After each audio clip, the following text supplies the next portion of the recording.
కర్నూలు జిల్లా కోడుమూరులో నూతనంగా నిర్మిస్తున్న అయ్యప్ప స్వామి ఆలయాన్ని మంత్రాలయం పీఠాధిపతి శ్రీ సుబుధేంద్ర తీర్థ శ్రీపాదులు స్వామి సందర్శించారు. స్వామికి కొత్త బస్టాండ్ నుంచి ఆలయం వరకు ర్యాలీ ద్వారా ఆలయం కమిటీ సభ్యులు భక్తులు స్వాగతం పలికారు. అనంతరం ఆలయంలో స్వామి ప్రత్యేక పూజలు నిర్వహించారు. హిందూ ధర్మాన్ని కాపాడాల్సిన బాధ్యత ప్రతి ఒక్కరిపై ఉందన్నారు. ఆలయాలను అభివృద్ధి చేయాలని స్వామి కోరారు. ఈ కార్యక్రమంలో భారీగా భక్తులు పాల్గొన్నారు.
తీసుకొస్తున్నా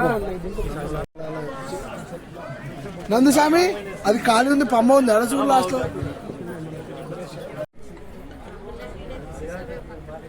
కూడా కూర్చోవాలి.